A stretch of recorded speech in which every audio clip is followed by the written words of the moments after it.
Class 10th students, quadratic equation आपको tough लगते हैं तो टेंशन बिल्कुल ना लें, क्योंकि हम आपके सामने लेके आए हैं क्वाड्रेटिक इक्वेशन के सीबीएसई में पूछे गए मोस्ट इंपॉर्टेंट पीवाईक्यूज। इसको अगर आपने कर लिया तो आपको एग्जाम में क्वाड्रेटिक इक्वेशन को लेके कोई दिक्कत नहीं होगी। सो हेलो बच्चों, वेलकम टू अध्ययनिक्स।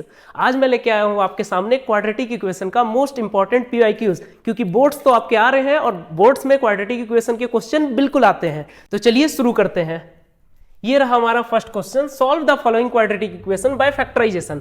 हमारा इक्वेशन क्या दे रखा है क्वाड्रेटिक इक्वेशन, ये दिया हुआ है x square plus 5√3x plus 12 is equal to 0। आपको इस क्वेश्चन को फैक्टराइजेशन मेथड से सॉल्व करना है, मतलब कि इसके क्या निकालने हैं, रूट्स निकालने हैं। जब भी क्वाड्रेटिक इक्वेशन को सॉल्व करने बोला जाएगा आपको यहाँ पे क्या करना है, रूट्स निकालना है। जो x का वैल्यू होगा वही रूट्स कहलाएगा, और यहाँ x के कितने वैल्यू आएंगे, 2 वैल्यू आ सकते हैं, ठीक है। और मेथड कौन सा लगा रहा है, फैक्टराइजेशन। फैक्टराइजेशन में आपको क्या करना पड़ता है, मिडिल टर्म को स्प्लिट करना पड़ता है, लेकिन किस बेसिस पे, स्प्लिट हम इस तरीके से करते हैं जिसके कारण क्या होता है, उसका सम या फिर डिफरेंस इसके प्रोडक्ट के बराबर होता है। जैसे कि अगर हम लिखे हैं ax square plus bx plus c तो इज इक्वल टू 0, तो a इंटू सी जो है वो जो प्रोडक्ट आता है वो हम b को तोड़ने के बाद मिलता है। b को तोड़ना किस में से है, प्लस या माइनस करके कुछ हमको b के जगह पे लिखना है।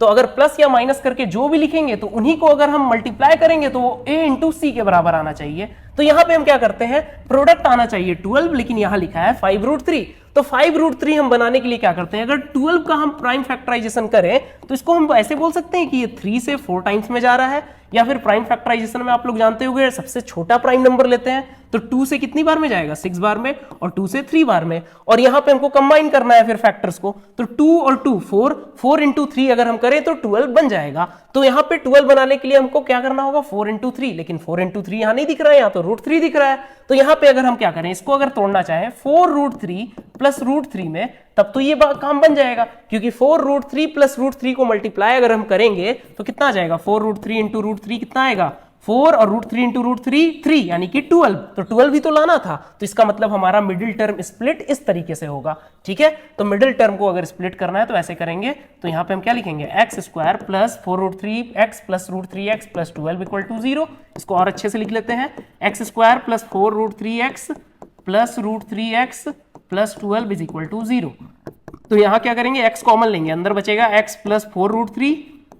अब हमको क्या करना है, यहां वो चीज कॉमन लेना है जिससे सेम ब्रैकेट के अंदर आए, जो ब्रैकेट में यहां लिखा है वही यहां लिखना चाहिए। तो यहां पे भी हमको क्या लिखना है, x प्लस 4√3 लिखना है, x प्लस 4√3। तो उसके लिए हमको क्या कॉमन लेना होगा, ऑब्वियस है √3, क्योंकि अगर हम √3 कॉमन लेते हैं तो मल्टीप्लाई करने के बाद ये वापस से वही आ जाता है। या फिर आपको डिवाइड यहां लगा देना होगा √3 का, √3 का डिवाइड करोगे यहां बचेगा 1, यानी कि x हुआ। यहां 12 से √3 डिवाइड करोगे तो आएगा 4√3। तो यहां पे अगर हमको रूट्स निकालना है तो अब फिर x प्लस 4√3 कॉमन लेना होगा, x प्लस 4√3, और यहां पे अंदर बचेगा x प्लस √3, ठीक है, बराबर 0 आपको साथ में लेके चलना है अंत तक। अगर आप ऐसे करके चलोगे तो अब क्या यहां बन रहा है, यहां देखो 2 फैक्टर आया, एक x प्लस 4√3, एक x प्लस √3 बराबर 0। तो आपने ऐसा देखा होगा, a इंटू बी बराबर अगर 0 होता है तो a इक्वल टू 0 और b इक्वल टू 0 हम लिखते हैं। तो यहां पे x प्लस 4√3 बराबर 0 एक चीज होगा, और x प्लस √3 बराबर 0 दूसरा रूट्स निकालने के लिए होगा। तो यहां से निकलेगा x बराबर माइनस 4√3, ये पहला रूट आ जाएगा, और x बराबर माइनस √3 ये दूसरा रूट आएगा। तो ये हुआ फैक्टराइजेशन मेथड, इससे आप लोग क्वेश्चन सॉल्व इसी तरीके से कर सकते हो, ठीक है। नेक्स्ट क्वेश्चन है आपका, determine the nature of roots for the following quadratic equation.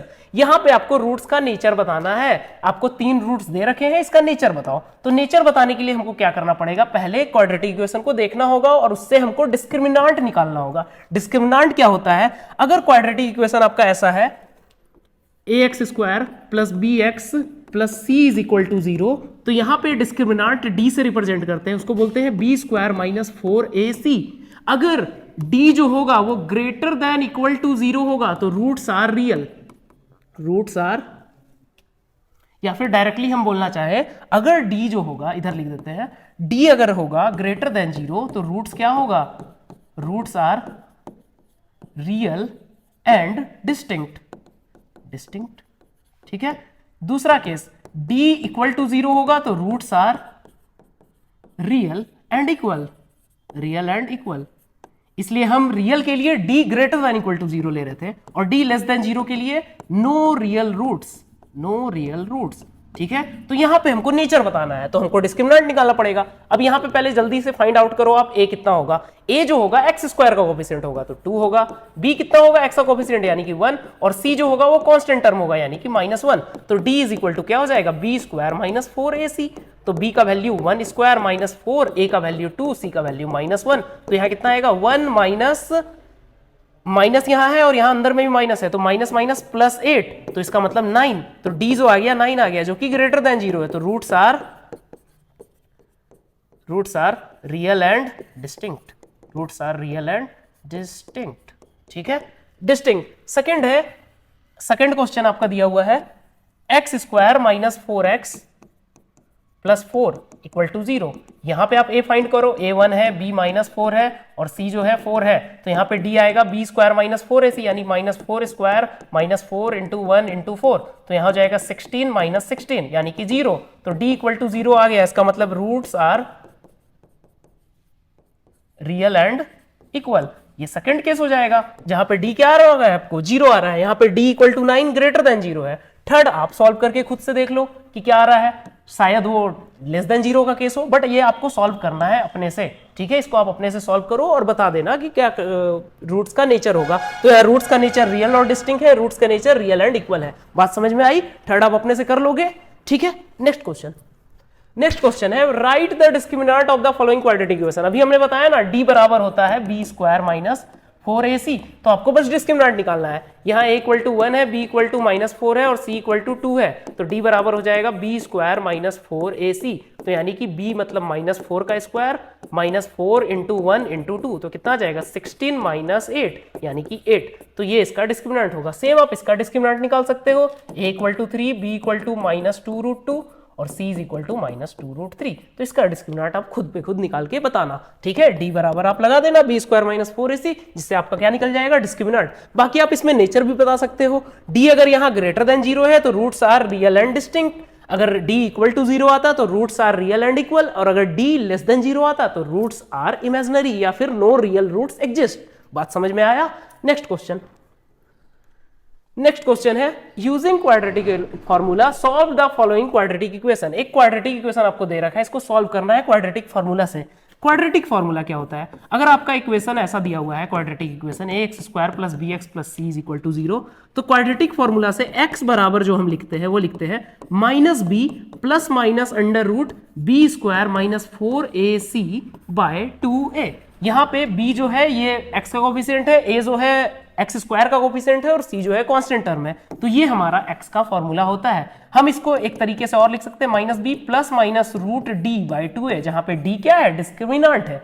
ठीक है, क्योंकि डिस्क्रिमिनेंट का ही तो फॉर्मूला होता है b स्क्वायर माइनस 4ac। तो इसको आपको सॉल्व करना है। यहां बताओ a बराबर क्या है, p स्क्वायर है, b बराबर क्या है, p square minus Q square है, और c बराबर क्या है, माइनस क्यू स्क्वायर। अब इसको सॉल्व करो, आप इसको वैल्यू रख दो यहाँ पे x में और आपका सारा x का वैल्यू निकल जाएगा, वही इसका क्या होगा, रूट्स होगा। ठीक है, चलो सॉल्व करके देखते हैं। x इज इक्वल टू क्या लिखेंगे, माइनस बी यानी कि minus of P square minus Q square minus under plus minus under root B square minus 4ac, b यानी कि P square minus Q square का square minus 4p square into minus Q square, ये होगा bye 2a, 2 times p square. तो ऐसे solve होगा।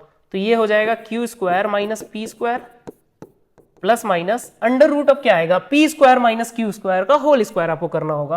तो यहां पे क्या करेंगे हम, p का पावर 4 प्लस q का power 4 minus 2p square q square, और यहां पे minus minus plus 8p square q square, ये आ जाएगा बाय 2p स्क्वायर। तो इसको जब आप सॉल्व करोगे तो यहां से आपको x का वैल्यू मिल जाएगा। ठीक है, तो ये होगा हम क्वाड्रेटिक फार्मूला से सॉल्व करना है। इसी को हम कहते हैं क्वाड्रेटिक फार्मूला। ठीक है, क्या कहते हैं, क्वाड्रेटिक फार्मूला। ठीक है, क्वाड्रेटिक फार्मूला। तो इससे आप सॉल्व कर सकते हैं उसको कंप्लीटली। नेक्स्ट क्वेश्चन पे हम आते हैं। नेक्स्ट क्वेश्चन है find the positive roots of this. इस क्वाड्रेटिक इक्वेशन का हमको पॉजिटिव रूट्स बताना है। अगर हम इक्वेशन देखें, root 3x square plus 6 is equal to 9 दिया हुआ है, तो इसको हम बोल सकते हैं root 3x square plus 6 minus 9 is equal to 0। तो यहां बन जाएगा root 3 x square minus 3 is equal to 0। यहाँ पे आप क्या करो, √3 कॉमन ले लो, तो अंदर बचेगा x square minus √3 is equal to 0।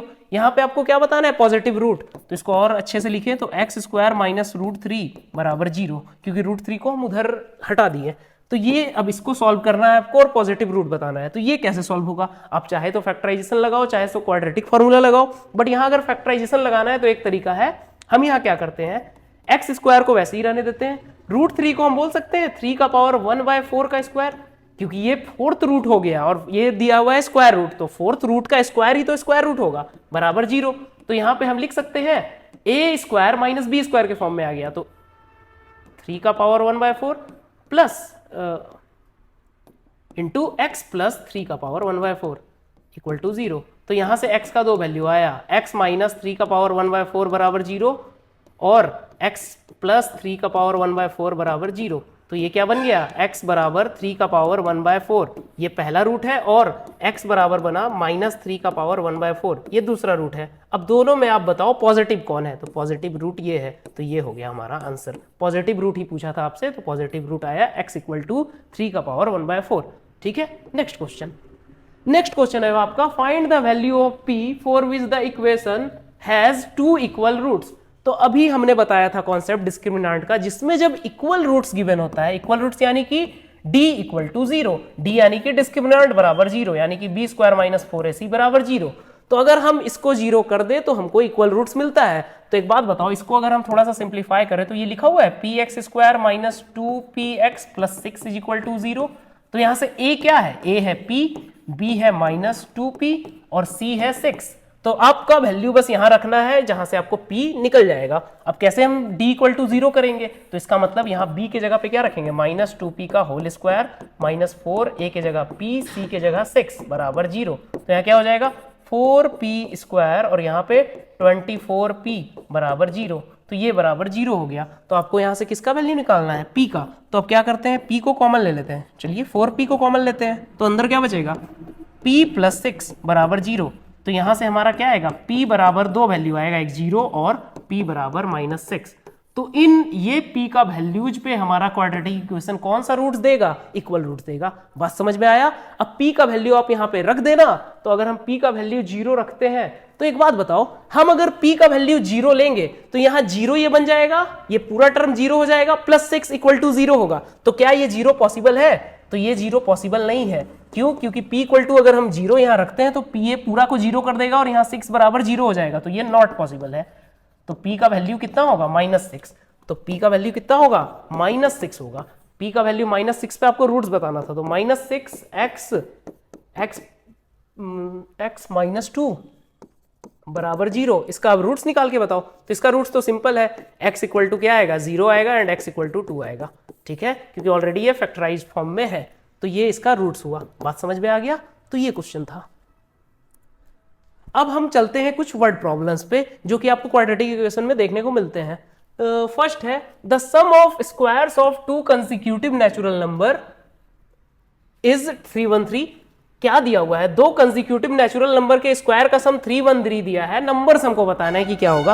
अब आप नेचुरल नंबर जानते होंगे क्या होता है, जो भी काउंटिंग नंबर्स हम लेते हैं 1 से शुरू होता है, 1 2 3 4 5 6, ये सब हमारा नेचुरल नंबर है। और कंसेक्यूटिव क्या होता है, कंसेक्यूटिव मतलब एक क्रम में, मतलब 1 के बाद 2 आ रहा है, 2 के बाद 3 आ रहा है। अगर हमारा नंबर 2 है तो उसका कंसेक्यूटिव होगा 3 अगर हमारा नंबर है तो उसके अगले नंबर होगा 4। तो वैसे ही हमको क्या लेना है, 2 लगातार नंबर का स्क्वायर का सम दिया हुआ है 313। तो बताना है कि नंबर क्या होगा। अब क्या दिया है, हम अगर मान लें let the natural number first natural number be x. अगर हम पहला नेचुरल नंबर एक्स मान लें तो उसके अगला नंबर क्या होगा, then the second number will be तो सेकेंड नंबर क्या हो जाएगा, एक्स प्लस 1, क्योंकि कंसेक्यूटिव का ही ना मतलब है, एक्स है तो उसके अगला नंबर एक्स प्लस 1। अब उसके स्क्वायर्स का सम दिया है, मतलब अकॉर्डिंग टू क्वेश्चन क्या दे रखा है, x square plus x plus 1 का स्क्वायर बराबर 313। तो आपको नंबर्स निकालना है, मतलब एक्स का वैल्यू जो आएगा वही हमारा नंबर्स होगा। और यहां पे आप ध्यान दीजिएगा, अगर इसको हम सॉल्व करते हैं, x square plus 2x plus 1 बराबर 313, तो ये क्या आ जाएगा, 2x square plus 2x minus 312 बराबर 0। एक हमारा क्या बन के आ गया, क्वाड्रेटिक इक्वेशन। अगर ये क्वाड्रेटिक इक्वेशन बन गया, इसको आप और सिंप्लीफाई कर सकते हो 2 कॉमन लेके, तो यहां बन जाएगा x square plus x minus 156 equal to 0। ये आपका एक क्या बन गया, क्वाड्रेटिक इक्वेशन। तो इसको आप अगर सॉल्व करोगे क्वाड्रेटिक फॉर्मूला लगा के या फैक्टराइजेशन लगा के, तो वहां से हमको x का क्या मिल जाएगा, वैल्यूज मिल जाएगा। तो x का जो वैल्यूज मिलेगा, अगर आपका वैल्यू नेचुरल नंबर नहीं आएगा, क्योंकि x का आपको पता है ना, 2 वैल्यू निकलने को मिलेगा, यहाँ पे 2 वैल्यू निकालने को 2 वैल्यू हम निकाल सकते हैं क्वाड्रेटिक इक्वेशन के केस में। तो x का अगर 2 वैल्यू आएगा और अगर एक नेचुरल हुआ, तो वही आपका जो होगा वो नंबर होगा और दूसरा नंबर x+1 होगा। लेकिन हम x का वही वैल्यू को कंसीडर करेंगे जो नेचुरल होगा। अगर उसके अलावा 0 आ रहा है या कोई इंटीजर नेगेटिव इंटीजर आ रहा है या फिर कोई फ्रैक्शन आ रहा है, वो हम कंसीडर नहीं करेंगे। हमेशा x का कौन सा वैल्यू कंसीडर करेंगे, जो नेचुरल होगा। तो हमारा 2 नंबर जो निकालना था वो कौन सा हो जाएगा, एक x हो जाएगा और दूसरा x+1 हो जाएगा। तो ये आप अपने से सॉल्व कर लेना क्वाड्रेटिक फॉर्मूला लगा के, या फिर जो आपको मेथड है उससे आप सॉल्व कर सकते हो, ठीक है। तो अब हम आगे चलते हैं नेक्स्ट क्वेश्चन पे। The sum of 2 numbers is 15। 2 numbers का सम 15 है। If the sum of their reciprocals is 3/10 find the numbers. ये भी बढ़िया क्वेश्चन है। क्या बोला है कि 2 नंबर्स का सम दिया हुआ है 15। If the sum of their reciprocal is 3/10, उनके रेसिप्रोकल का सम दे दिया है 3/10, तो नंबर बताना है कि नंबर क्या होंगे। तो मान लेते हैं let the numbers are x and y। 2 number हमने मान लिया x और y, तो इसका मतलब उनका रेसिप्रोकल क्या हो जाएगा, 1/x एंड 1/y। ये इसका रेसिप्रोकल हो जाएगा। तो अकॉर्डिंग टू क्वेश्चन क्या है, x प्लस वाई बराबर दे रखा है आपको 15, ठीक है। ये पहला इक्वेशन बना। दूसरा इक्वेशन क्या बनेगा, 1/x plus 1/y is equal to बन जाएगा 3/10। ये 2 इक्वेशन आपको देखने को मिला। अगर यहां पे थोड़ा सा आप सिंप्लीफाई करो तो देखो क्या आएगा। अगर हम यहां लिखे x प्लस वाई, यहां लिख सकते हैं ना, एक्स वाई एलसीएम आ गया, यहाँ पे y प्लस एक्स बराबर 3/10। तो यहाँ पे क्या बन जाएगा सेकंड इक्वेशन। अब देखो x प्लस वाई का वैल्यू 15 है, तो आप यहाँ 15 रख दो, 15/x प्लस वाई हो जाएगा 3/10 हो जाएगा। अब एक बात बताओ, x प्लस वाई बराबर अगर 15 है, तो हम y बराबर लिख सकते हैं 15 माइनस एक्स। तो सेम आपको यहीं पे करना है। तो यहाँ पे क्या आप करोगे, यहाँ एक्स वाई रहेगा, y की जगह क्या रख दोगे 15/x। तो यहाँ क्या हो जाएगा 15/x, तो x ही रहेगा, y की जगह आ जाएगा 15 माइनस एक्स इक्वल टू 3/10। अब यहाँ पे आपको क्या करना है, क्रॉस मल्टीप्लीकेशन। अगर क्रॉस मल्टीप्लीकेशन किए तो 15 इंटू 10 बराबर हम लिखेंगे 3 into x into 15 minus x, 3 into x into 15 minus x. तो यहाँ भी आपको एक क्वाड्रेटिक इक्वेशन फॉर्म होता हुआ दिखेगा। 150 इज इक्वल टू 45x, या फिर चलो थोड़ा सा इसको और सिंप्लीफाई कर देते हैं। क्या करते हैं, 3 है, 3 से 5 बार में गया, तो ये हो जाएगा 50 is equal to 15x minus x square. तो ये बन गया x square minus 15x plus 50 is equal to 0। ये एक क्वाड्रेटिक इक्वेशन हो गया। इसको आप सॉल्व कर लो। कौन सा मेथड से आप सॉल्व करना चाहते हो, फैक्टराइजेशन यहाँ साफ साफ दिखाई दे रहा है, x square minus 10x minus 5x plus 50 is equal to 0, क्योंकि हमको 50 लाना है प्रोडक्ट के फॉर्म में, लेकिन यहाँ पे मिडिल टर्म स्प्लिट करना है -15 है, तो -10 और -5 में अगर स्प्लिट करते हैं तो ये सम के या डिफरेंस के तौर पे तो -15 आ जाएगा, सम या डिफरेंस के तौर पे, लेकिन प्रोडक्ट के तौर पे -10 इंटू -5 प्लस 50 होता है, ठीक है। तो ये फैक्टराइजेशन होगा इसका। कॉमन ले लो, अब x कॉमन लेंगे तो अंदर बचेगा x माइनस 10, यहाँ से -5 कॉमन लो और सेम अंदर कॉमन बचाना है, तो x माइनस 10 बराबर 0। तो यहाँ पे x माइनस 10 कॉमन आ गया और बच गया x माइनस 5 बराबर 0। तो यहाँ से नंबर क्या आ गया, x माइनस 10 बराबर 0 और x माइनस 5 बराबर 0। तो यहाँ से नंबर्स आ गया हमारा x इज इक्वल टू 10 और x इज इक्वल टू 5। अब क्वेश्चन क्या बोला था कि x इज इक्वल टू 10 और x इज इक्वल टू 5, तो हमारा नंबर्स जो होगा यही होगा, क्योंकि देखो अब नंबर्स हमारा एक 10 आया एक 5 आया, तो हमने 2 नंबर मान के चला था, हमने 2 नंबर लिया था x और y। तो पहला नंबर अगर x होगा when x is equal to 10, तो y इज इक्वल टू क्या हो जाएगा, देखो क्या हमने लिखा है 15 माइनस एक्स, तो यहाँ क्या होगा 15 माइनस 10 यानी कि 5। अगर x 10 है तो y कितना होगा 5 होगा, x अगर 10 है तो y कितना होगा 5 होगा, and when x is equal to 5 होगा तो y कितना होगा 15 माइनस 5 यानी कि 10। तो नंबर्स हमारा क्या है फाइनली, नंबर्स आर 10 एंड 5। तो ये दो नंबर्स होंगे जो हमारे रिक्वायर्ड आंसर होंगे। बात समझ में आया? अब यहाँ एक्स वाई पे मत जाना, क्योंकि देखो एक्स हमने माना था तो 10 आया था, तो वाई 5 आया था। अगर एक्स 5 आता तो वाई 10 आता, क्योंकि दोनों में बस सम करना था, तो कोई इसमें दिक्कत नहीं हुआ, दोनों आंसर सही है। ठीक है, 10 और 5। ठीक है, नेक्स्ट क्वेश्चन है find the two consecutive odd positive integers sum of which square is 290। ठीक है, यहां पे एक क्वेश्चन दिया हुआ है कि दो कंसेक्यूटिव ऑड पॉजिटिव इंटीजर्स हमको निकालना है जिसके स्क्वायर का सम 290 है। अब पॉजिटिव ऑड इंटीजर लेना है, तो मान लेते हैं फर्स्ट जो ऑड इंटीजर है हमारा, फर्स्ट ऑड इंटीजर है वो जो है वो 2 है, सॉरी वो जो है x है। तो सेकंड ऑड इंटीजर क्या होगा, या फिर सेकंड मतलब कि कंसेक्यूटिव में लेना है, लेकिन हमको ऑड ही ना लेना है। तो जब हम कंसेक्यूटिव नेचुरल नंबर का बात करते हैं तो एक के बाद अगला नंबर हम ले लेते हैं, जैसे कि हमने यहां किया था, एक x हुआ था तो दूसरा x+1। बट जब हम ऑड नंबर्स का बात करते हैं तो ऑड नंबर्स आपका ऐसे होता है 1 3 5 7, ऐसा ऑड इंटीजर होता है। तो ऑड इंटीजर ऐसा होता है, तो फर्स्ट अगर 5 है तो आगे नेक्स्ट क्या आया, +2 करने से आया ना, मतलब कि दूसरा ऑड इंटीजर जो मिलेगा कंसेक्यूटिव में वो हमारा क्या मिलेगा, +2 करने से मिलेगा। तो इसलिए ये अगर x है तो दूसरा क्या हो जाएगा, x+2। बात आई समझ में? ठीक है, तो ये होगा दो ऑड इंटीजर, उसके स्क्वायर्स का सम दिया है 290। तो अकॉर्डिंग टू क्वेश्चन क्या हम लिखेंगे, स्क्वायर्स का सम, यानी कि x स्क्वायर प्लस x+2 का स्क्वायर बराबर 290। अब इसको आप सॉल्व करो, x square plus x square plus 4x plus 4 is equal to 290। तो यहाँ पे आपका क्या बन जाएगा, 2x स्क्वायर प्लस 4x, इसको इधर ले आओ, माइनस 286 इज इक्वल टू 0। तो ये आपका एक क्वाड्रेटिक इक्वेशन बनेगा। इसको और सिंप्लीफाई कर लो तो x square plus 2x minus 143 is equal to 0। ये आपका बना क्वाड्रेटिक इक्वेशन। तो इस इक्वेशन को भी आप सॉल्व खुद पे खुद कर सकते हो, जिससे आपका आंसर आ जाएगा। ठीक है, तो इसमें x का जो वैल्यू आएगा वो आपको ऑड ही लेके चलना है और इंटीजर ही लेके चलना है। ठीक है, वही आपका x का मेन वैल्यू होगा। अगर वो x का वैल्यू होगा तो दूसरा ऑड इंटीजर क्या होगा, 2 हमें निकालना था ना, तो एक x होगा, दूसरा x+2 होगा। तो x का हम वही वैल्यू काउंट करेंगे जो हमारा क्या हो, ऑड हो और इंटीजर हो। ठीक है, उसके अलावा हम कोई भी वैल्यू को नेग्लेक्ट कर देंगे। जैसे हमने एक क्वेश्चन में कैसे 0 को हटाया था। ठीक है, क्यों 0 को हटाया था, क्योंकि वहां 0 से हमारा इक्वेशन बदल जा रहा था, इक्वेशन में कोई काम नहीं कर रहा था। ठीक है, तो ये रहा नेक्स्ट क्वेश्चन। अब नेक्स्ट क्वेश्चन पे चलते हैं, इसको आप सॉल्व कर लेना।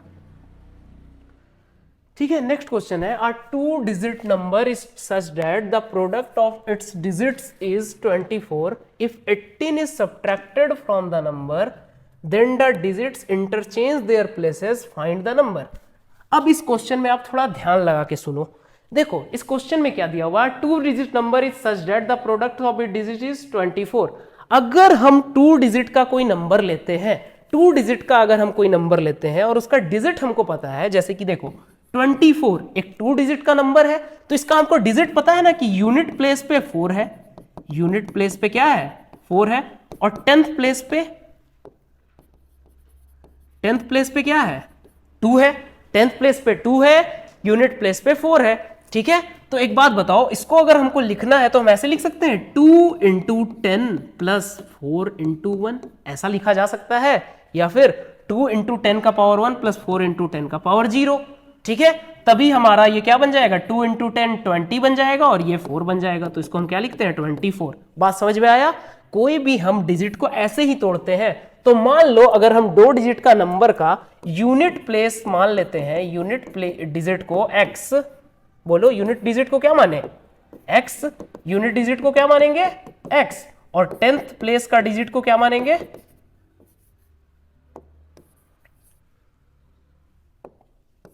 10th प्लेस का डिजिट को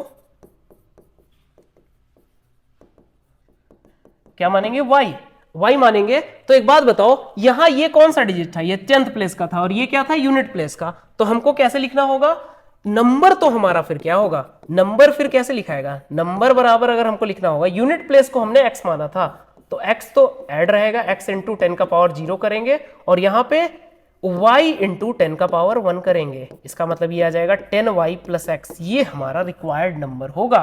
मतलब x y का कोई भी वैल्यू आए हमारा नंबर जो निकलेगा वो 10y प्लस एक्स करने से निकलेगा। बात समझ में आया? क्योंकि ये तरीका है यूनिट्स में डिजिट्स में तोड़ने का नंबर को। तो 10y प्लस एक्स जो होगा वो हमारा क्या होगा? नंबर होगा जो हमारा निकालना है। ठीक है, अब आगे क्या क्वेश्चन में बोला है कि नंबर का जो प्रोडक्ट है, मतलब कि अकॉर्डिंग टू क्वेश्चन क्या दिया हुआ है? x इंटू वाई जो दिया हुआ है वो 24 दिया हुआ है, क्योंकि x और y ही तो प्रोडक्ट ऑफ डिजिट होगा, क्योंकि यूनिट डिजिट x है, 10th प्लेस का डिजिट y है, तो x इंटू वाई क्या होगा? 24। अगर हम 18 को सब्ट्रैक्ट कर रहे हैं नंबर में से, इसका मतलब नंबर हमारा ये है 10y प्लस एक्स। अब ध्यान रखना, नंबर में से हम किसको सब्ट्रैक्ट कर रहे हैं? 10y प्लस एक्स में से हम 18 को सब्ट्रैक्ट कर रहे हैं, तो हमारा क्या हो रहा है? डिजिट जो है वो इंटरचेंज हो जा रहा है। मतलब हम नंबर पहले लिखे हैं x और y करके, मतलब y और x करके, लेकिन बाद में वो क्या हो जा रहा है? इंटरचेंज हो जा रहा है। इंटरचेंज का मतलब अगर 10y प्लस एक्स नंबर है तो वो क्या बन जा रहा है? 10x plus Y, 10x plus Y. बात समझ में आया? ये नया नंबर है, ये हमारा पुराना नंबर है। तो ऐसा हो रहा है, तो आपको बताना है कि फिर नंबर क्या होगा। तो नंबर क्या होगा? अगेन क्वाड्रेटिक इक्वेशन पढ़ रहे हैं, क्वाड्रेटिक इक्वेशन का ही रोल होगा, लेकिन उससे पहले हम कन्वर्ट करेंगे। अब देखो x y बराबर 24 दिया हुआ है, तो यहां से हम बोल सकते हैं कि y बराबर 24 बाय एक्स होगा। यहां से हम बोल सकते हैं, तो ये रिजल्ट को हम आगे यूज करेंगे। तो यहां क्या करते हैं? y की जगह लिख देते हैं 24 by x plus x minus 18 बराबर 10x प्लस वाई की जगह 24 बाय एक्स। अब इसको आप सॉल्व करो, यहां से आपका एक क्वाड्रेटिक इक्वेशन बनेगा। तो सॉल्व करेंगे, क्या हो जाएगा यहाँ पे? 240 by x plus x minus 18 is equal to, यहाँ पे x एलसीएम ले लेते हैं, तो यहाँ बन जाएगा 10x square plus 24।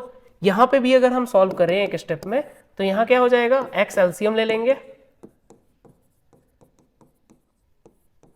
x LCM ले तो 240 plus x square minus 18x। तो देखो ये x निपट गया, यहाँ क्या बचा? 240 और इधर 24 है, तो यहाँ अगर आप सॉल्व करो ध्यान से तो क्या हो जाएगा? 10x square minus x square plus 18x plus 24 minus 240 is equal to 0। तो ये आपका रिक्वायर्ड क्वाड्रेटिक इक्वेशन होगा। तो यहाँ अगर हम सॉल्व करेंगे तो कैसे होगा? 9x स्क्वायर यहाँ पे प्लस 10x, ओके, और यहाँ पे 240 में 40 जाएगा तो बचेगा 216, माइनस का साइन के साथ क्या बचेगा? 216 बराबर 0। तो ये आपका हुआ क्वाड्रेटिक इक्वेशन। ठीक है, यहां अगर इस क्वाड्रेटिक इक्वेशन को आप जो भी मेथड फैक्टराइजेशन या क्वाड्रेटिक फॉर्मूला से सॉल्व करोगे तो आपको x का वैल्यू मिल जाएगा, और x का जो वैल्यू आएगा उसको आप यहां पे रख सकते हो y निकालने के लिए। अगर आपने y निकाल लिया और x भी निकाल लिया तो जो हमारा नंबर होगा वो 10y प्लस एक्स होगा, यही हमारा रिक्वायर्ड आंसर होगा। ये आप खुद से सॉल्व करना, ये आपका होमवर्क रहेगा, क्योंकि आपको हमने अभी पूरा डिस्कस किया है, अभी हमको और क्वेश्चन डिस्कस करने का जरूरत है। ठीक है, तो ये आप खुद से सॉल्व कर लेना। ठीक है, ये आपको क्वाड्रेटिक इक्वेशन मिल चुका है। ठीक है, अब नेक्स्ट क्वेश्चन में आते हैं। नेक्स्ट क्वेश्चन है हमारा, the denominator of a fraction is one more than twice the numerator if sum of the fraction and its reciprocal is this, find the fraction। ये क्वेश्चन बस मैं समझा देता हूं, आप इसको खुद से करेंगे, खुद से प्रैक्टिस करेंगे। ठीक है, ये होमवर्क है आपका। Denominator of a fraction is one more than twice the numerator. देखो जब भी हम फ्रैक्शन लिखते हैं ये होता है न्यूमरेटर और नीचे होता है डिनोमिनेटर। ठीक है, ये आपको पता होगा। तो क्या बोल रहा है कि डिनोमिनेटर जो है फ्रैक्शन का वो न्यूमरेटर के ट्वाइस से एक ज्यादा है। मतलब न्यूमरेटर अगर x है तो आपका डिनोमिनेटर क्या होगा? अगर न्यूमरेटर आपका x है तो डिनोमिनेटर क्या होगा? उसके more than twice the numerator. Denominator जो है वो ट्वाइस से एक ज्यादा, यानी कि 2x प्लस 1 होगा। तो ये आपका बना फ्रैक्शन, और बोल रहा है कि sum of the fraction and its reciprocal. ये आपका बन गया फ्रैक्शन, तो उसका रेसिप्रोकल क्या हो जाएगा? 2x plus 1 by x. ये आपका रेसिप्रोकल हो जाएगा फ्रैक्शन का, रेसिप्रोकल। तो दोनों का सम जो दिया है अकॉर्डिंग टू क्वेश्चन क्या दिया हुआ है? दोनों का sum x by 2x plus 1 plus 2x plus 1 by x, ये दे रखा है 2 होल 16 बाय 21। तो आपको सॉल्व करके बताना है कि फ्रैक्शन क्या होगा। ठीक है, फ्रैक्शन बताना है। इसका मतलब यहां भी आप अगर सॉल्व करोगे तो आपको x का वैल्यू मिलेगा। x का जो वैल्यू मिलेगा आप वहां से क्या निकाल लोगे? फ्रैक्शन निकाल लोगे। ठीक है, तो फ्रैक्शन निकाल लेना, वो आपका बन जाएगा, क्योंकि x का वैल्यू जो मिलेगा आप उसको यहाँ पे रख दोगे। ठीक है, तो x के 2 वैल्यू आएंगे, आप यहाँ पे रख देना। बट ध्यान देना कि डिनोमिनेटर आपका कभी भी 0 नहीं होना चाहिए। ठीक है, x की कोई भी वैल्यू पे आपका डिनोमिनेटर 0 नहीं होना चाहिए। ठीक है, बात समझ में आया? तो यहां से आपका निकल जाएगा फ्रैक्शन। ठीक है, आप ये खुद से कर लेना। नेक्स्ट क्वेश्चन अब थोड़ा अलग है, ये अब थोड़ा एज वगैरह से रिलेटेड है कि सन्स का एज दिया हुआ है, फादर का एज दिया हुआ है, इसको कैसे सॉल्व करते हैं। देखिए ध्यान दीजिएगा, the age of a man is twice the square of the age of his son 8 years hence the age of the man will be 4 years more than 3 times the age of son। ठीक है, इसको देखिए, ऐसे questions को आपको क्या करना है, बहुत अच्छे से समझना है, ब्रेक करके आपको पढ़ना है, क्योंकि अगर आप एक साथ पढ़ोगे तो आप कंफ्यूज हो जाओगे कि क्या बोल रहा है। सबसे पहले फर्स्ट लाइन को पढ़ते हैं, क्या दिया हुआ first line, the age of a man is twice the square of the age of his son. किसी आदमी का जो एज है वो कितना है, उसके बेटे के एज के स्क्वायर से डबल है। मतलब क्या कह रहा है, अगर हम माने let the age of son be x, अगर हम सन का एज एक्स मान ले तो उस आदमी का एज क्या होगा, बेटे का जो एज है उसका स्क्वायर का डबल। देखिए क्या दिया होता है, age of a man is twice the square of the son, तो फादर्स एज क्या हो जाएगा, फादर्स एज जो हो जाएगा वो क्या हो जाएगा 2x स्क्वायर, x का स्क्वायर का डबल, x स्क्वायर आपका क्या है, स्क्वायर हो गया एज का, और उसका डबल यानी कि ट्वाइस। ठीक है, तो ये होगा father's age.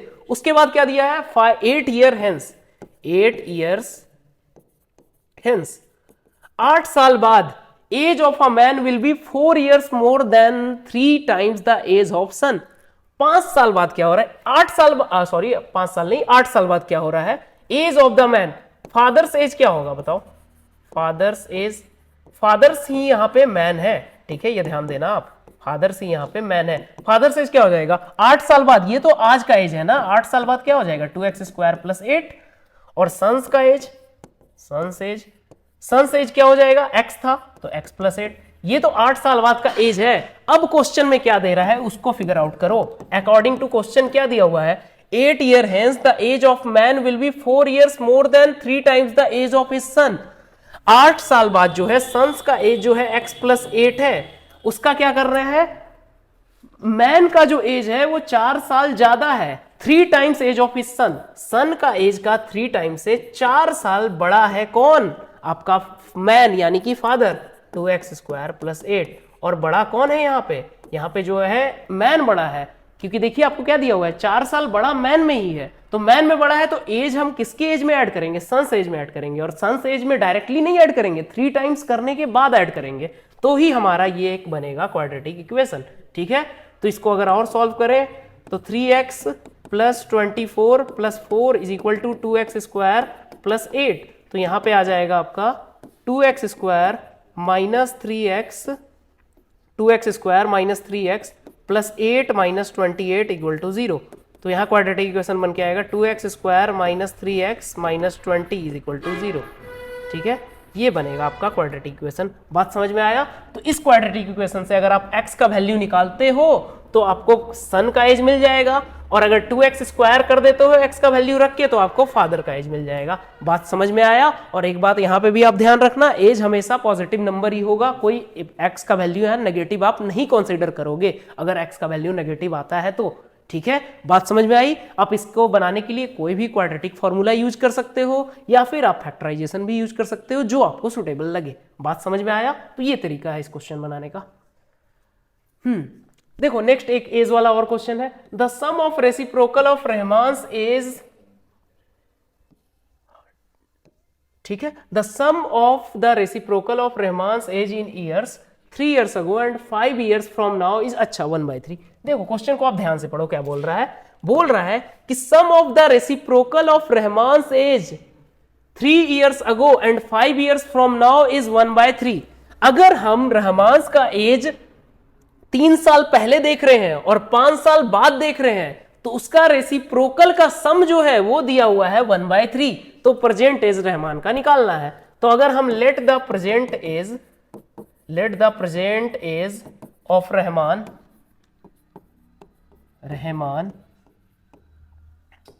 B x, Rahman का प्रेजेंट एज क्या मान लेते हैं एक्स। तो एक बात बताओ, 3 साल पहले का बात कर रहा है, 3 years ago रहमान का एज क्या हो जाएगा, एज क्या हो जाएगा x माइनस 3, क्योंकि हम 3 साल पहले माइनस ही ना करेंगे। ठीक है, 3 साल पहले क्या करेंगे, माइनस करेंगे। एंड 5 years फ्रॉम नाउ यानी कि 5 years after, after 5 years, after 5 years age बराबर क्या हो जाएगा x प्लस 5, ठीक है। और अकॉर्डिंग टू क्वेश्चन क्या बोल रहा है कि दोनों के रेसिप्रोकल का सम यानी कि 1/x माइनस 3 होगा 3 साल पहले के एज का रेसिप्रोकल, प्लस आज से 5 साल बाद का एज का रेसिप्रोकल होगा 1/x प्लस 5 बराबर दिया हुआ है 1/3। तो यहां से आपको एक क्वाड्रेटिक इक्वेशन देखने को मिलेगा जिसको आप सॉल्व करके एज निकाल सकते हो, ठीक है। और अगेन मैं फिर से रिपीट कर रहा हूं इस बात को कि अगर आपका एज नेगेटिव आएगा तो आपको नेगेटिव को कंसीडर नहीं करना है, हमेशा पॉजिटिव को करना है, जीरो भी यहां से कंसीडर नहीं होगा। बात समझ में आया? तो यहां से आप सॉल्व कर सकते हो इसको आगे, ठीक है। इसको सॉल्व करने के लिए अगेन आप क्या करो, एलसीएम ले लो पहले, x माइनस 3 x प्लस 5 पर आपका क्या बचेगा x plus 5 plus x minus 3 बराबर 1/3। इसको आप आगे सॉल्व कर सकते हो। अगर हम यहाँ क्रॉस मल्टीप्लीकेशन कर दें तो क्या बनेगा, यहां पे देखो x और x 2x और 5 माइनस 3 2, तो 2x प्लस 2 इंटू 3 बराबर हो जाएगा x minus 3 into x minus 5, ठीक है। तो इसको आप सॉल्व कर लेना खुद से। चलो मैं कुछ वहां तक क्वाड्रेटिक इक्वेशन बना के छोड़ देता हूं। 2x प्लस 2 into 3 is equal to x minus 3 into x minus 5, ठीक है। x minus 3 into x plus 5, ठीक है। इसको सॉल्व करो, कितना आएगा 6x प्लस 6 बराबर आएगा यहाँ पे x square minus 3x plus 5x minus 15। तो इसको अगर सॉल्व करेंगे तो कितना हो जाएगा, सारे क्वांटिटीज को उधर ले जाओ RHS में और लिखेंगे हम LHS में, एक्स स्क्वायर माइनस 3 और माइनस 6 माइनस 9x, एक मिनट, यहां पे कितना है RHS में माइनस 3x है प्लस 5x है यानी कि प्लस 2x है, प्लस 2x है तो 6 उधर जाएगा माइनस 6 उधर जाएगा तो कितना होगा 2 माइनस 6 यानी कि माइनस 4x, और इधर minus 15 minus 6 minus 21 equal to 0। ये बनेगा क्वाड्रेटिक इक्वेशन। ये भी सिंपल है, ये भी आप सॉल्व कर सकते हो, ठीक है। 21 है, 21 को हम सिंपली अगर 7 और 3 में ब्रेक कर दें तो यहाँ पे माइनस 4 आ जाएगा। इसको हम फैक्टराइज कर सकते हैं ना, X square minus 7x plus 4x minus 21 plus 3x minus 21 equal to 0। x common लेगो अंदर बचेगा x माइनस 7 प्लस 3 कॉमन लोगे अंदर बचेगा x माइनस 7 इक्वल टू 0। तो यहाँ पे अगर हम सॉल्व करेंगे तो x minus 7 into x plus 3 is equal to 0। तो यहाँ से x का वैल्यू 2 आएगा, एक आएगा 7 और x इक्वल टू माइनस 3, ठीक है, माइनस 3। तो ये जो होगा वैल्यू ये नॉट पॉसिबल, नेग्लेक्ट हो जाएगा, ठीक है, क्योंकि age can not be negative, तो x इक्वल टू 7 ही एज होगा, ठीक है, x इक्वल टू 7 ही हमारा आंसर होगा, रहमान का एज होगा। बात समझ में आया, ठीक है, present age of Rahman. Next question है, a train travels a distance of 300 kilometre at constant speed, the speed of the train is increased by 5 kilometre an hour, the journey would have taken 2 hours less, find the original speed of the train. देखो ये question अच्छा है, ये आपका distance speed और time से related है। अगर डिस्टेंस स्पीड और टाइम का आपको थोड़ा सा भी कॉन्सेप्ट पता है तो आपको ये बात पता होनी चाहिए कि डिस्टेंस इज इक्वल टू होता है speed into time, speed into time, ये बात आपको पता होनी चाहिए। अब क्वेश्चन में ध्यान देना, क्या बोल रहा है कि ट्रेन जो ट्रैवल कर रहा है वो डिस्टेंस ट्रैवल कर रहा है 300 किलोमीटर, मतलब डी का वैल्यू तो आपको गिवन है 300 किलोमीटर, और स्पीड कैसा है, कांस्टेंट है, मतलब स्पीड उसका कभी भी चेंज नहीं हो रहा है। लेकिन आगे क्या दिया हुआ है कि स्पीड ऑफ अ ट्रेन अगर हम इंक्रीज कर रहे हैं 5 किलोमीटर पर आवर, मतलब कि अगर हम स्पीड को बढ़ा दे रहे हैं 5 km पर आवर से, तो जर्नी जो है वो 2 घंटा कम टाइम ले रहा है। अब ये बात तो आप समझते होंगे कि अगर डिस्टेंस में हम स्पीड और टाइम भी देखते हैं तो उसमें क्या होता है, अगर हम स्पीड को बढ़ाते हैं तो टाइम कम लगता है, अगर डिस्टेंस हमारा उतना ही रहेगा तो स्पीड बढ़ाने से टाइम कम लगेगा। ये बात आपको पता होनी चाहिए कि डिस्टेंस हमारा सेम रहेगा तो स्पीड बढ़ाने से टाइम कम लगेगा। तो इस क्वेश्चन में हम क्या करेंगे, तो इस क्वेश्चन में अगर आप सबसे पहले देखना चाहते हो तो हमारा बढ़ क्या रहा है, टाइम बढ़ रहा है ना, क्या बढ़ रहा है, टाइम। तो अगर हम स्टार्टिंग कंडीशन बात करें तो स्टार्टिंग कंडीशन का टाइम कितना होगा, t1 बराबर कितना होगा 300/x। अगर हम यहां पे मान के चलें, चलो हम यहां पे क्या मान लेते हैं पहले, let the speed, original speed bx, हम ओरिजिनल स्पीड को क्या मान लेते हैं, x मान लेते हैं। तो एक बात बताओ, अगर हम स्पीड बोलेंगे या फिर t1 बोलेंगे, t1 क्या होगा हमारा फर्स्ट टाइम, t1 क्या है, शुरुआत का टाइम है, तो शुरुआत का टाइम क्या हो जाएगा 300/x। बात समझ में आया, ऐसा होगा। और आगे क्या बोल रहा है, अगर स्पीड ट्रेन का हम बढ़ा दें 5 किलोमीटर पर आवर से, ये x क्या हम माने हैं किलोमीटर पर आवर, स्पीड को क्या हम बढ़ा दें, इंक्रीज कर दें, ये हमारा क्या है, ये अगर स्पीड को s1 बोले तो s1 बराबर x km पर आवर है, लेकिन s2 बराबर क्या हो जा रहा है, x में कितना बढ़ जा रहा है 5 किलोमीटर पर आवर, तो x plus 5 kilometre per hour हो जा रहा है। तो t2 हमारा क्या होगा, देखो अगेन यहाँ डिस्टेंस सेम है, क्योंकि यहाँ टाइम इज इक्वल टू आएगा ना हमारा distance by speed, distance by speed, ठीक है, डिस्टेंस बाय स्पीड, तो time equal to distance by distance तो सेम है, यहाँ था 300/x, यहाँ क्या हो जाएगा 300/x प्लस 5, ये हमारा t2 होगा, ठीक है, x प्लस 5, ये हमारा क्या होगा t2, ये शुरुआत का टाइम है, ये बाद का टाइम है।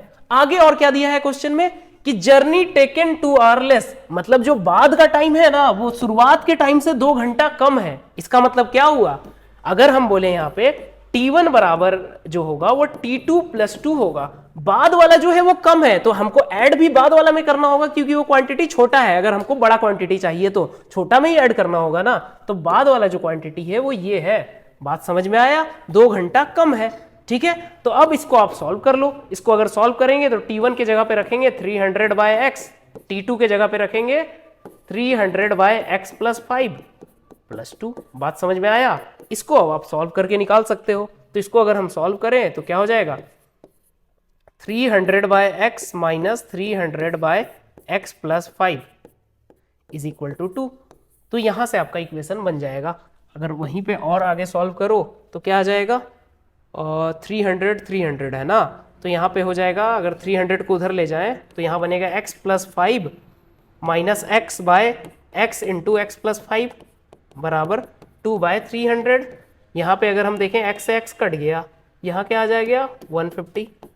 तो एक बात बताओ, यहाँ क्या आ जाएगा x square plus 5x is equal to 150 into 5। तो यहाँ क्वाड्रेटिक इक्वेशन बन गया x square plus 5x minus 750 is equal to 0।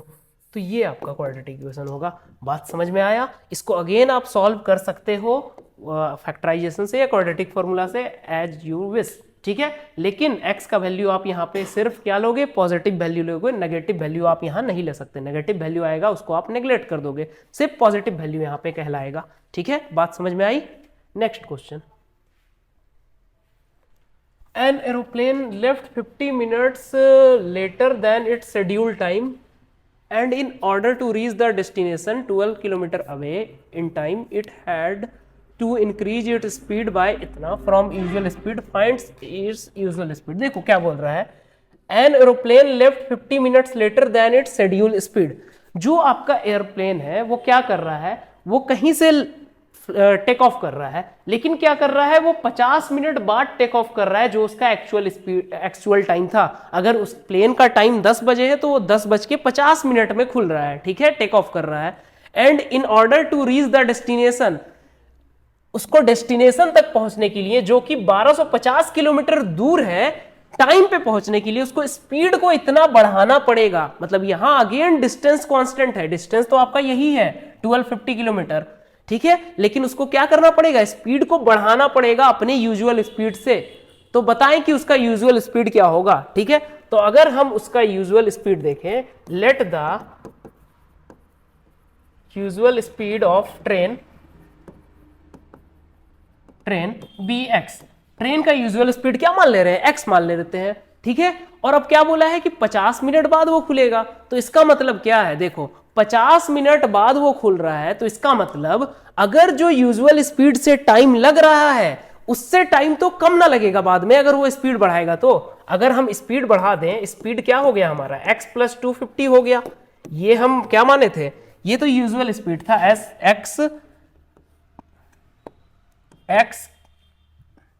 x kilometre per hour क्या था, स्टार्टिंग का स्पीड था, लेकिन बाद का स्पीड क्या हो गया, s2 बराबर x प्लस 250 हो गया, क्योंकि हम स्पीड को क्या कर दिए, बढ़ा दिए। लेकिन स्पीड को हम जब बढ़ाए हैं तो इसका मतलब t1 बराबर जो होगा वो तो होगा डिस्टेंस अपॉन स्पीड, यानी 1250 अपॉन स्पीड का मतलब है x, ठीक है, ये स्टार्टिंग का स्पीड होगा एंड t2 जो होगा बाद का टाइम होगा, ये स्टार्टिंग का टाइम होगा, t2 बाद का टाइम होगा। अगेन डिस्टेंस तो कांस्टेंट है 1250, लेकिन स्पीड क्या हो गया x प्लस 250 हो गया, ठीक है। और बड़ा टाइम t1 है, छोटा टाइम t2 है, क्योंकि ये शुरुआत का टाइम है, ये बाद का टाइम है, और दोनों का डिफरेंस ही तो ये डिले है फ्लाइट का। जो फ्लाइट 50 मिनट लेट चला है तो ये इसका डिफरेंस ही तो है, क्योंकि बाद का टाइम उसको कम लगाना पड़ेगा। कब? जब स्पीड बढ़ गया। और कम कितना लगाएगा? जितना वो पहले 50 मिनट वो डिले चल रहा था उसी का लगाएगा। तो यहां पे हम क्या बोल देंगे, अकॉर्डिंग टू क्वेश्चन क्या आ जाएगा यहाँ पे, अगर अकॉर्डिंग टू क्वेश्चन हम करेंगे तो t1 माइनस t2 क्या आ जाएगा, वो आ जाएगा हमारा 50 मिनट्स। बट अब देखिए यहाँ सारा यूनिट जो चल रहा है वो किलोमीटर पर आवर में चल रहा है, तो 50 मिनट को हमको क्या करना होगा, आर में कन्वर्ट करना होगा, यानी 50/60 आर। क्योंकि ये 50 मिनट दिया है ना, इसको हम क्या बोलेंगे, t इक्वल टू 50 मिनट है, ये मिनट है तो इसको हम लिख सकते हैं 50/60 आवर, ठीक है, आर, ठीक है, ठीक है। तो इसमें हमको कन्वर्ट करना होगा, तो ये डिफरेंस होगा हमारा। तो t1 और t2 का वैल्यू यहाँ पे रख दो, t1 का वैल्यू रख दो 1250/x माइनस 1250/x प्लस 250 बराबर हो जाएगा आपका 50/60।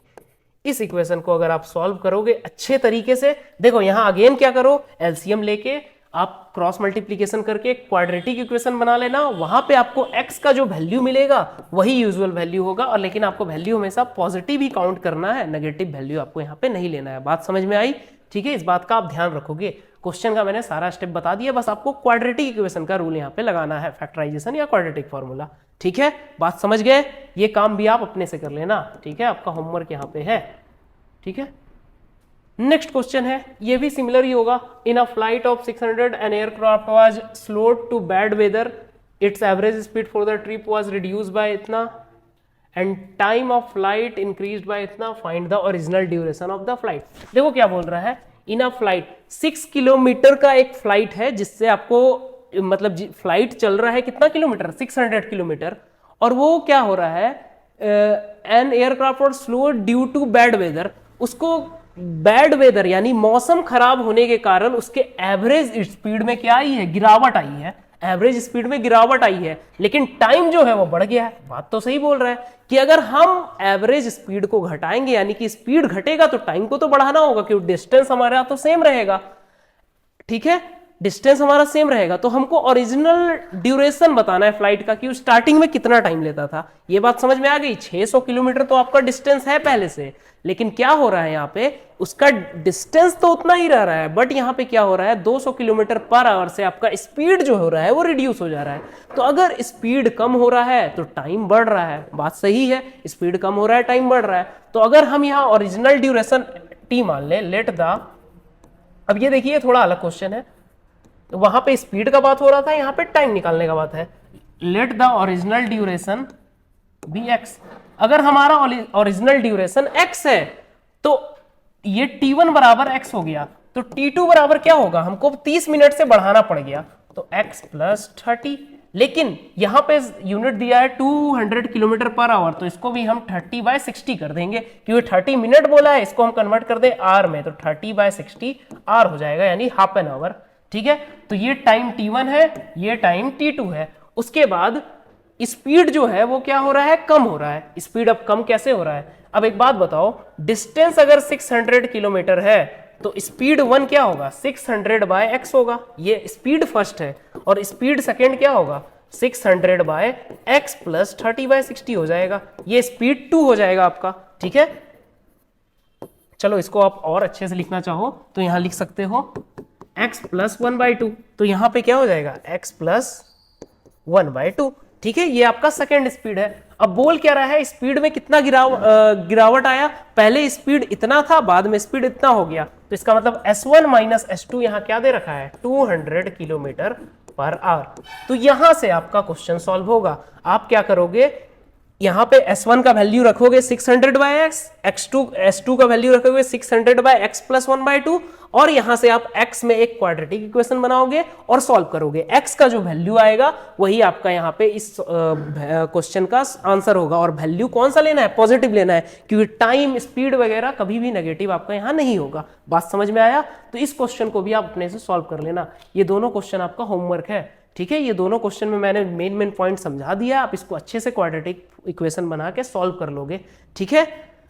तो यहां तक था आपका सारा PYQs जो कि हमने सॉल्व किया और आपको बता दिया स्टेप। लेकिन आपको जो काम करना है वो खुद से सारा कुछ सॉल्व करना है, ठीक है। अगर आप खुद से नहीं सॉल्व करोगे तो आपको ये नहीं समझ में आएगा। देखो, समझा तो हमने दिया है अपने तरफ से, बट आप जब तक खुद अपने हाथों से नहीं इसको सॉल्व करके बनाओगे तब तक आपको एकदम क्लियर नहीं होने वाला है। और एग्जाम में पता है ना, आपको कोई मिस्टेक करने का कोई गुंजाइश नहीं होनी चाहिए। इसलिए आपको क्या करना होगा, इस सब सारे क्वेश्चंस को अपने से फिर से बनाना है, एक बार नहीं 4-5 बार बनाना है, जितना बार बना सको जब तक आपको क्लियर ना हो, ठीक है। बाकी वीडियो में हमने सारा कुछ इसमें डिस्कस कर लिया। तो बस यही लास्ट में कि आप अपने एग्जाम्स के लिए अच्छे से प्रिपेयर करें। All the very best, thank you.